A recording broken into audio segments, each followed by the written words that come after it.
We watched Bad Boys last night. How was that?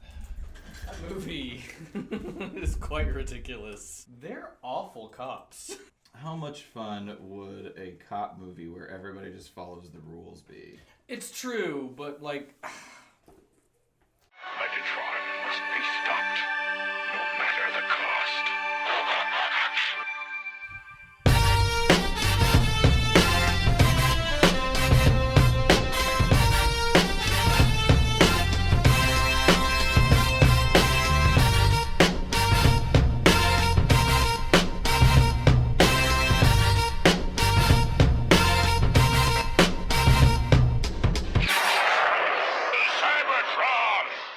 Hello, ladies and gentlemen, and welcome to the Autopod Decepticast. This is your weekly podcast that delivers a minute-by-minute breakdown of the 1986 Transformers movie. This is episode 62, so we'll be covering from the 1 hour and 1 minute and 1 second mark, I didn't practice this, to the 1 hour and 2 minute mark.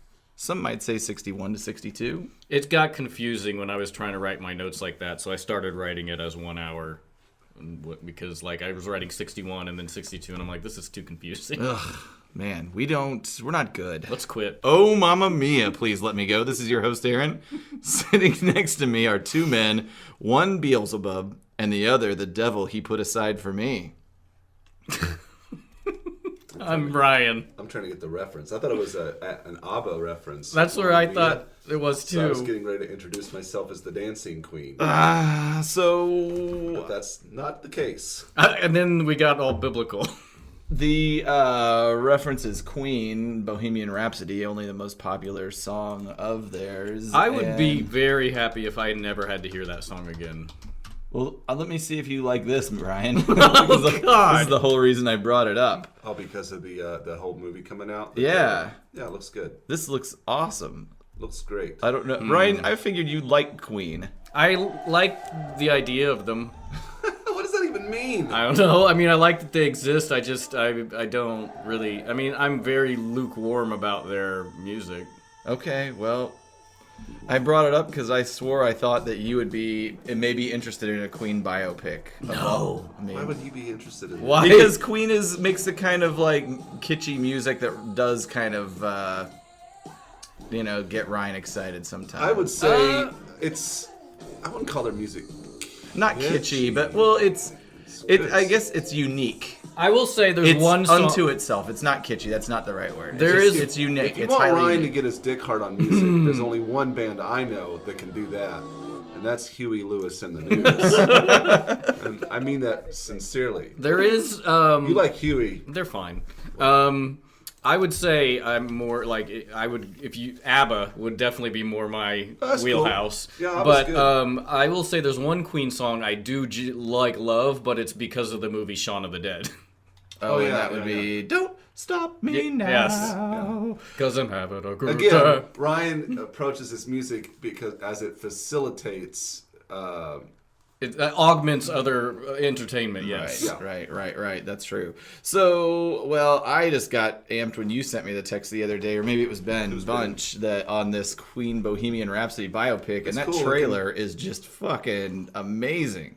It's cool looking. It's They found actors that look very similar to the real thing, and so I'm sure it's a good story. I think it covers their rise all the way through their concert in the 80s that they... Was it Live Aid or something like Live that? Aid, which is an incredible performance. They basically upstaged everybody there. Right. And I just like the music in this trailer, the way they mash together some Queen hits. I'm glad they did that instead of... If it was Some totally other hits. different music. It'd be like da-da-da-da-da, da-da-da-da-da, HSO. All right, well... We will move on, I guess, to our regular programming then, since I really thought Ryan would get excited about Queen. It's like I don't know you. Apparently not. I mean, you...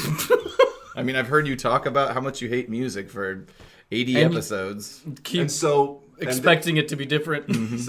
So by knowing that What Ryan will makes Ryan be music, excited you about? decided to show him some music. I figured... I really thought Queen was his thing. Mistake made. Have I ever mentioned Queen? I don't know, not Do you really. like ABBA? That's cool. I do like I feel ABBA. like they're in the same ballpark. No, ABBA's more disco. It is, no, ABBA but was like Queen was the Queen has disco elements. just another their one bites the influence. dust.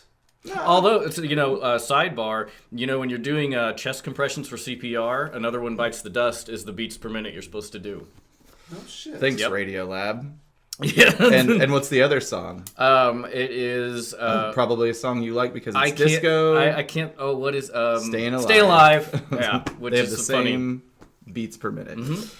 At any rate, okay, last episode recap. Hot Rod shattered some Sharky Mouth shanks. And just when our Autobot amigos seem overwhelmed, Dinobots bust in on this keg party, stomping the prosecutor, smashing some Sharkies, Swoop bowling with his robot arms while in Dino mode. And that brings us really to the top of this minute, kicking off with the fifth face. I had that in my notes, Swinging too. into position, Execute them. demanding the Sharkticons to execute our fellow Autobots. The Sharkticons kind of glance at each other, transform. Yeah, and, we get to see them transform into fat dudes. and glance at each other some more.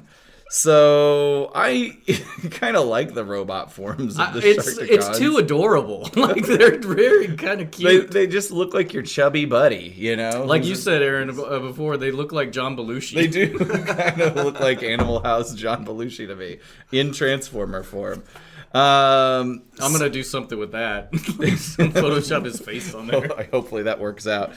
Yeah, it'll work out as well as all of the things I put on Twitter that have been photoshopped that I get like 3 likes. You should learn from my It's lessons. true, but I get so excited, like that farm report one that I put up. I don't know if you guys even saw that. And I then saw it. I put up the T-shirt that I did for you, Caleb, and I like that. And it's like, well, I got a little bit of love, No but one- it's No one cares.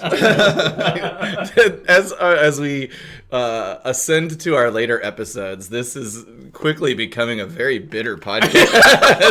we're getting into that. Like, yeah, it's no. I'm not bitter. I just think it is funny, and it doesn't really bother me. But I do get like a little girl, like very excited to put stuff up, and then like, well, okay. Yeah, I think we've discussed in the past, like the effort to Twitter love Return ratio is very it's skewed. It's not as close as we the would trade like it to be. deficit on our effort to return is definitely negative, but it's. I mean, I also just enjoy doing it, so that's fine too. Yeah. It's got to be for the love, but and also the ego a little bit. I was about to say, So one thing before we move off of this very first second of the fucking of the minute here, I just wanted to note that Sharkticon transformation sequence is a little creepy to me, or there's some creepy remnants. Let me get to it here. All right, just to look at the Sharkticon's transformation sequence frame by frame, they're the tops of their heads basically split open and form these sort of spiky, protrusions on their back.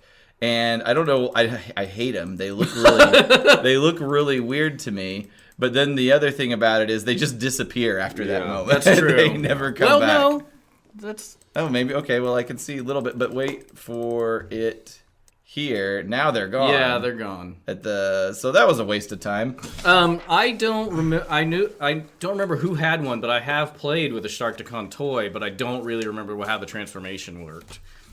is the only thing that transforms on them is that their shark face disappears and a robot face appears. It seems kind of. No, their feet become their arms, and then I don't know where their feet come from, but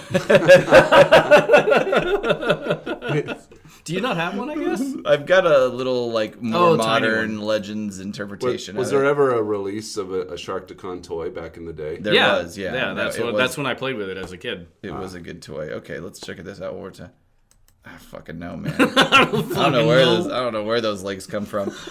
That's At why any they cut rate, it out of shot. It's not in the shot. so these guys are transformed. They're looking around at each other. They're a little confused. We see that there's a lot of them still around. Grimlock is in the middle of them. He roars. He stomps on the ground. shaking them off balance. They seem concerned at this great beast's might. And Grimlock says, me Grimlock say, execute them. And he points in the direction of the remaining Quintessons and the guards who have kind of creeped up along the edge of the cliffs here. Mm-hmm. And so, yeah, that's kind of the order given. It's like, and they immediately flip. It's like the most easily led group that's ever existed. Yeah. I mean, I think that they're humbled or persuaded by Grimlock's display of might. Might makes right. That's true. Then we've already seen him stomp them down pretty easily in a previous minute. So they look at each other again. They get a little. I just wonder, like, how did they keep the Sharkticons in line up to now? They didn't have someone like Grimlock come along that had the might and the teeth. They share a common bond. I just mean, like, well, I guess it never occurred to them to revolt. I don't know. Like, whenever you're taking instruction from Grimlock, it must be the one. You must not be the brightest bulb.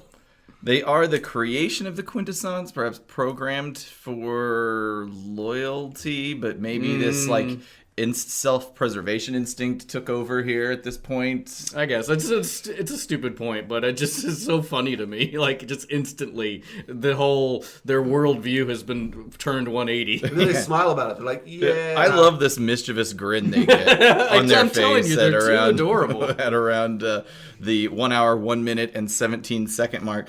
So they now march towards their prey. There's hundreds of these guys still left here. I kind of think there's enough of them they could have still won, but whatever. They begin climbing on top of each other en masse to help each other scale and the right wall. here at 1 hour, 1 minute, 25 seconds, where they're climbing up the wall, it's top down, like Tempest, looking down the pit. It seems like they're colored weird. Like, they look red and white to me instead of purple. That is you. Is it? They look purplish pink to me. I see pink and white. I see no purple there.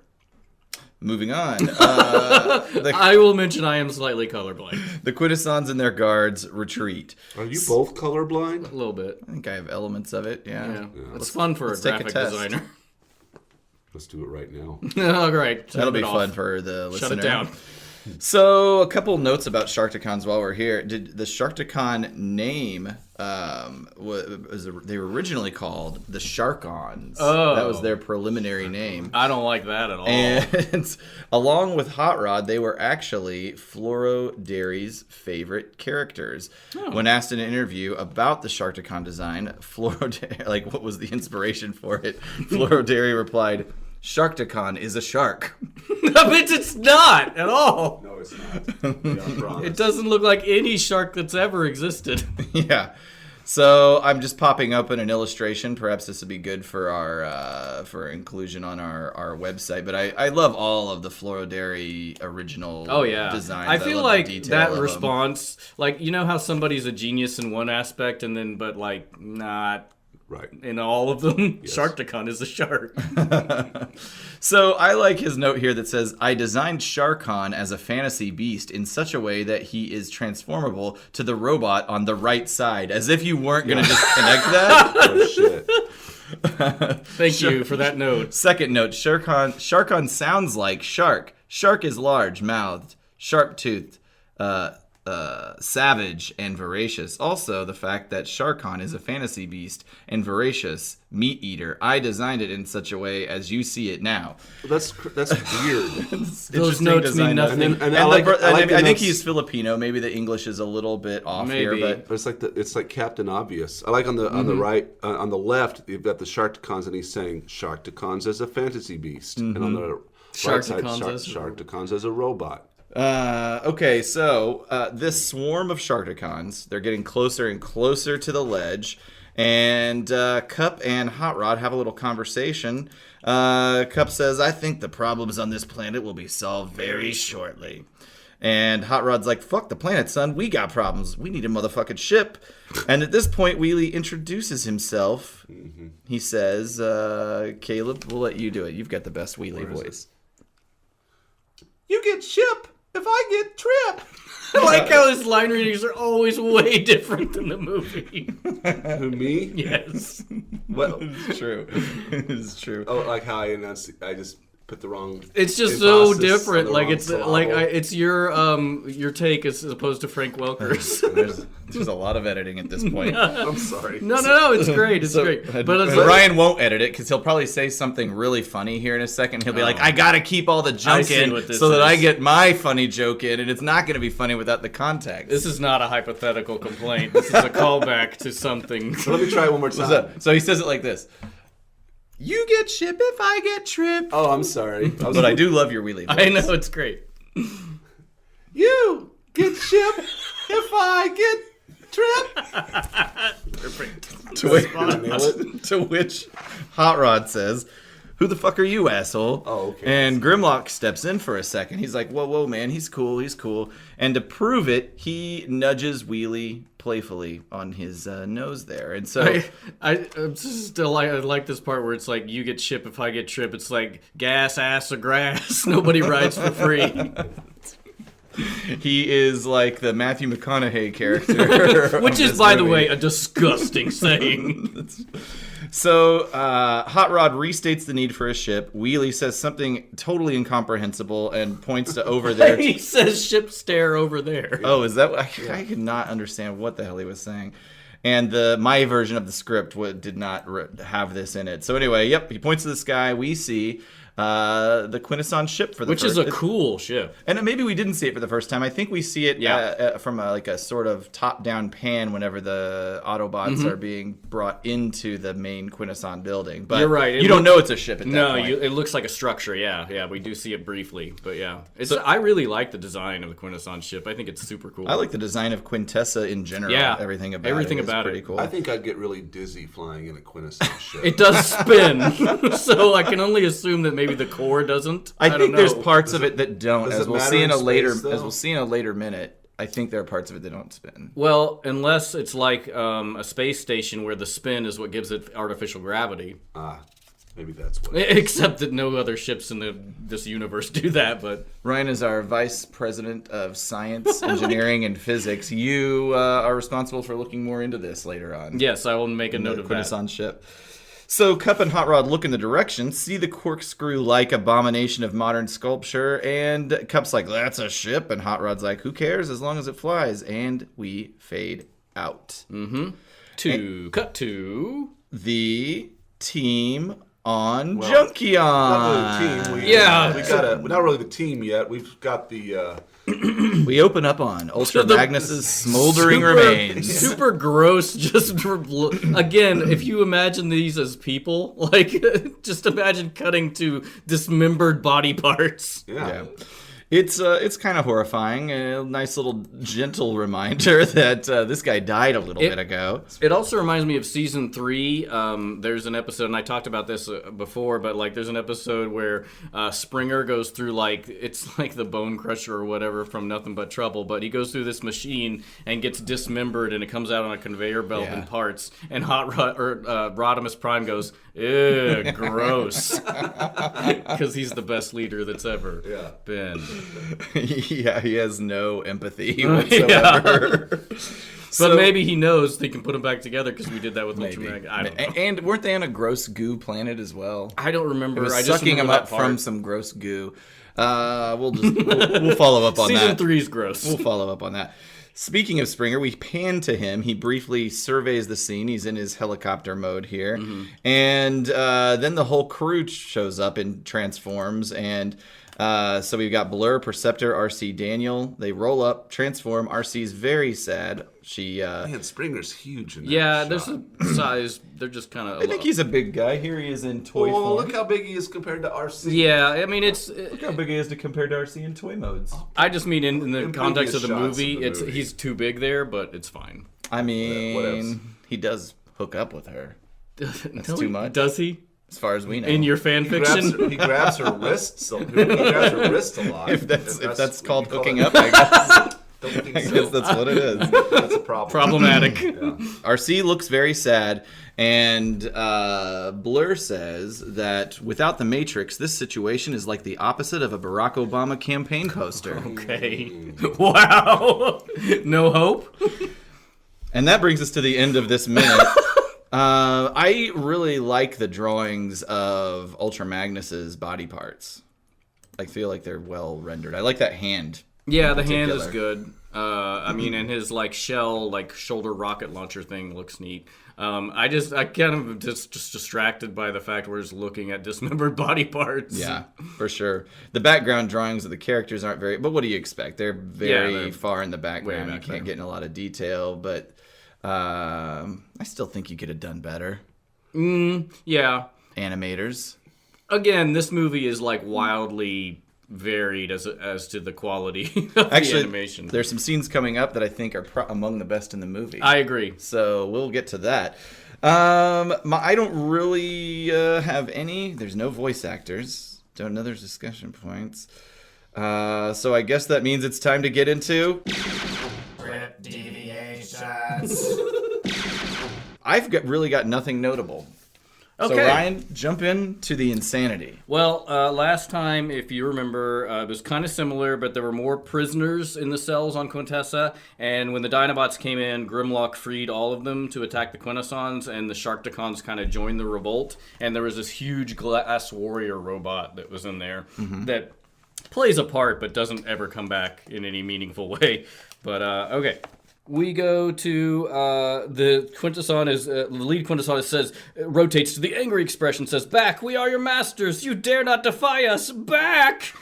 And then the huge glass warrior clasps hands with Grimlock, who lowers Wheelie and basically like the Sharkticons or the Quintessons are on the run. And Hot Rod says, "We can't hang around. You can handle things from now on." And the huge glass warrior robot smiles, grunts, which is weird. Cup, seeing Wheelie, looking up at him cockily. "And who might you be, my young Bantam Rooster Bot?" What? Bantam Rooster Bots? Bantam chickens are small chickens, but it's a weird reference. But yeah, you would know that because you raise chickens. Yeah, but like it's not maybe why it was cut. It's not a universal reference. Bantam Rooster. I mean, I get bantam. That makes sense then with bantam weight. Bantam weight, yeah. It's like. But I never knew it was associated with it. Yep, that's where it comes from. Why rooster?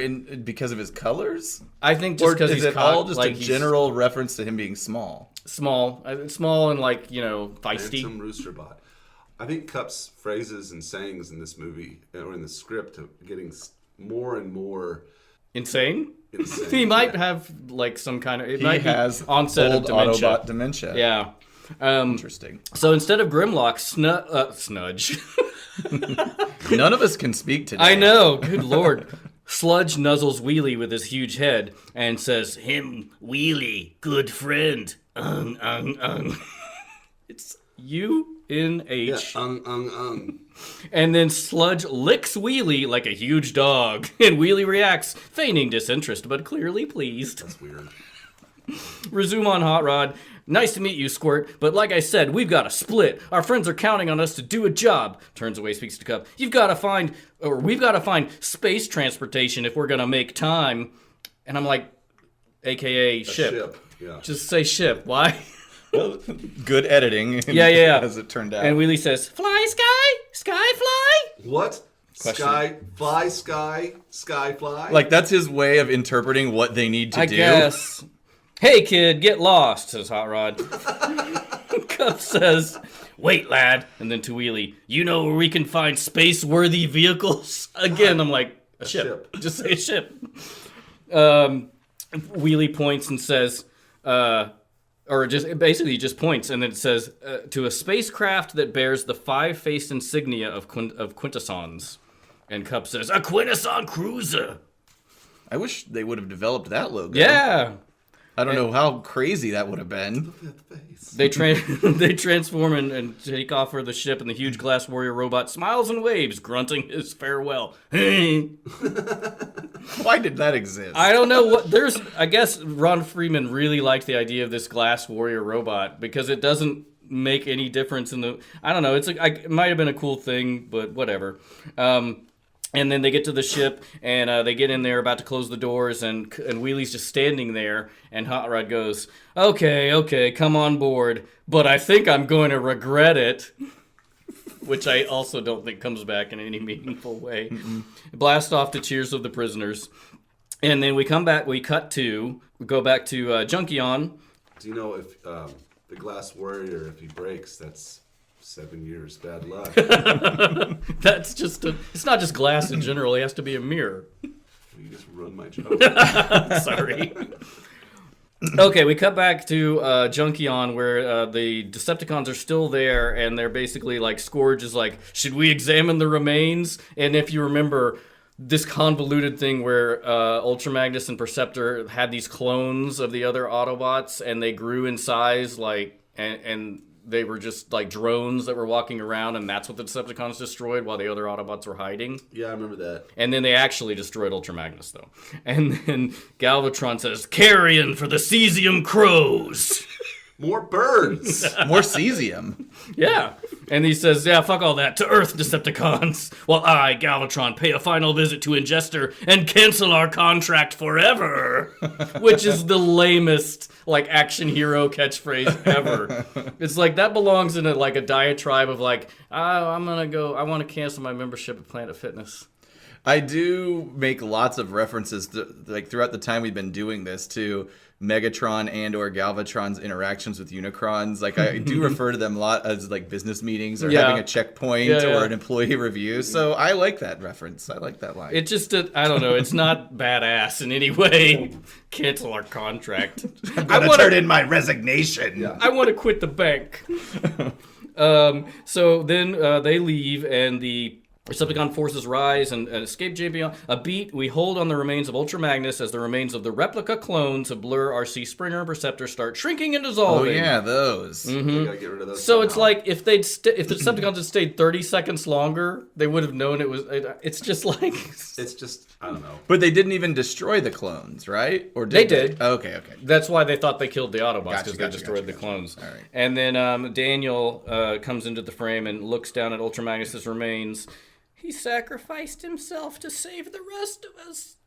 Not really. I don't think he planned on sacrificing himself. Or did I he? think he did. Yeah, he did. I think he did. And that's where we'll end. Otherwise, he would have just put a clone of himself out there. Oh, true. Holding the real Matrix. Why didn't he do that? Oh, not the real. Why didn't he have a if they had clones? Why not a fake Matrix? Yeah. Well. That's It's almost like there are holes. That's going to be the premise for Transformers the Movie 2. Electric Boogaloo. Written by the team of the Autopod Decepticast. We're going to write that script. Our next podcast journey. We're unveiling it now, here. Everybody. We're just going to read our own script of. We're just going to read our script of our idea of a sequel of the Transformers movie. We're going to write it and perform it as a radio play. You're welcome, everyone.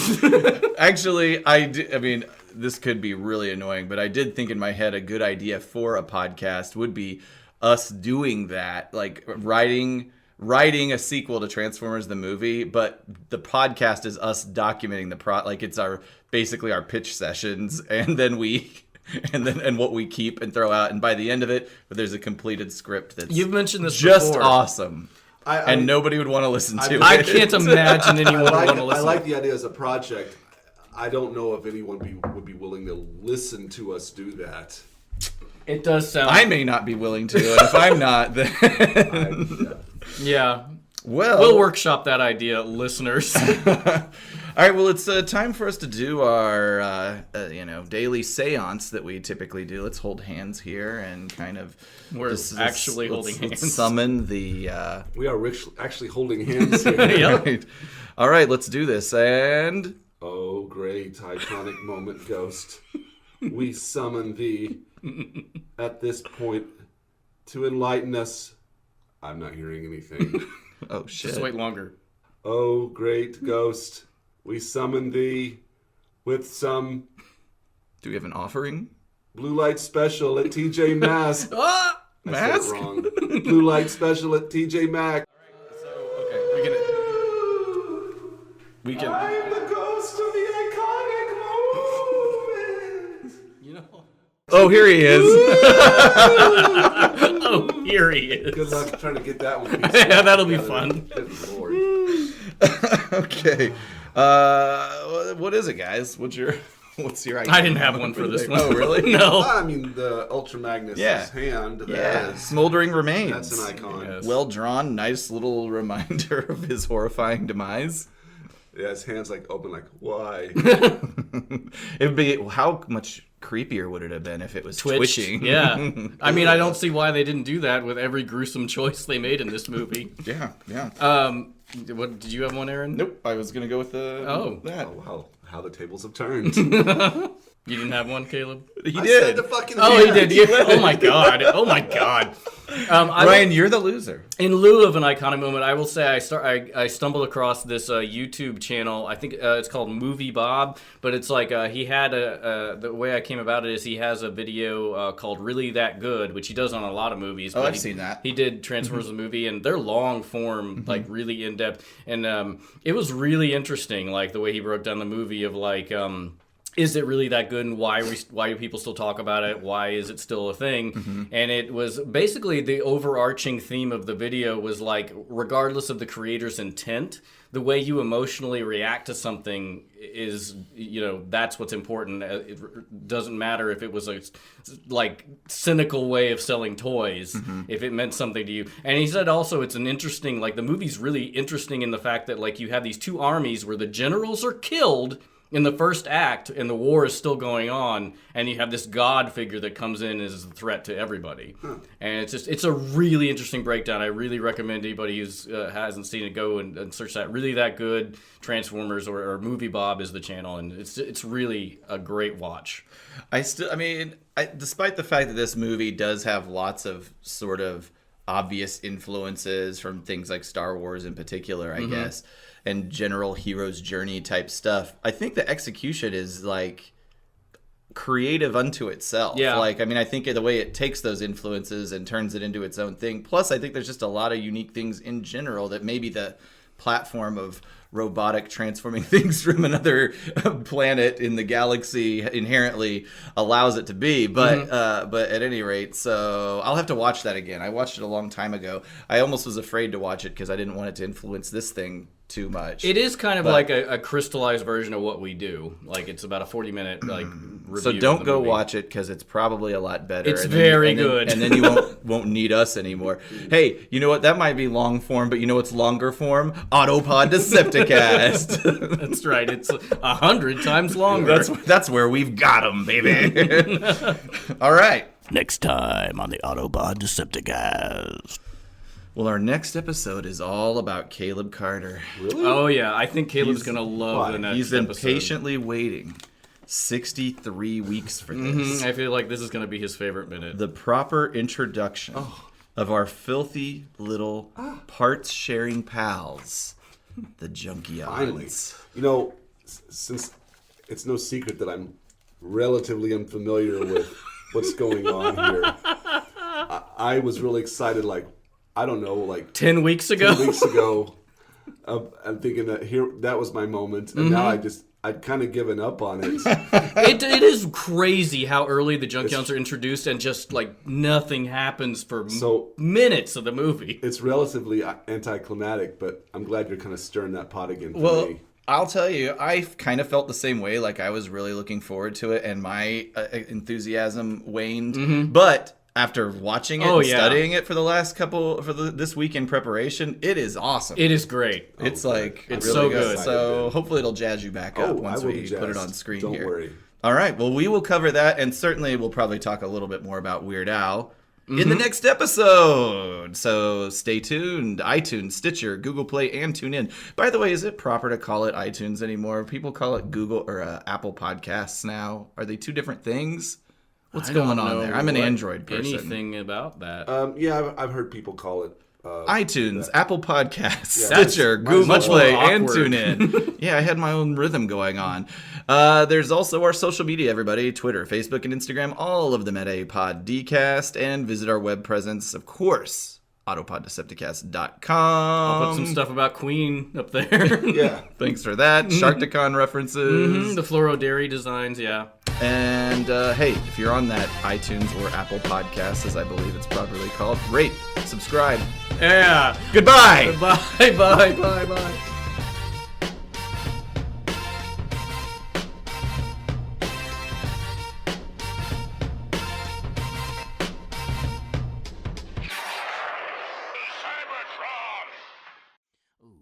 Welcome, ladies and gentlemen, to APDCAD. That's right, Autobot Decepticast After Dark. I'm your host, Ryan Jett, and I'm feeling so turgid this morning. How is everybody out there feeling in radio land? Get your dicks out, get your pussies out. Yeah, get it all ready for me. Well, we're recording this right before we go to Aaron's birthday party, and I'm gonna tell you what, it's gonna be a sexy party. Is it gonna be a key party? Maybe. Does anybody know what that is? Look it up at work, definitely. Ooh, what am I gonna give Aaron for his birthday? Well, I don't know what. Maybe I wanna give him a little comb bath surprise. Oh, what's a comb bath surprise, you ask? What is exactly what it sounds like? I've been saving all my combs, and I'm gonna pour them into a bathtub, and he's gonna get in there and splashing around.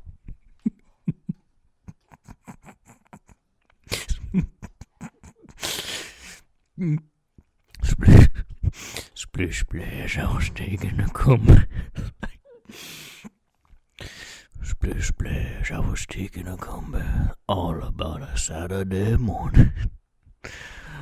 Rub-a-dub just coming in the tub, thinking everything was alright. Okay, I gotta go. Blow cells, where we sell good.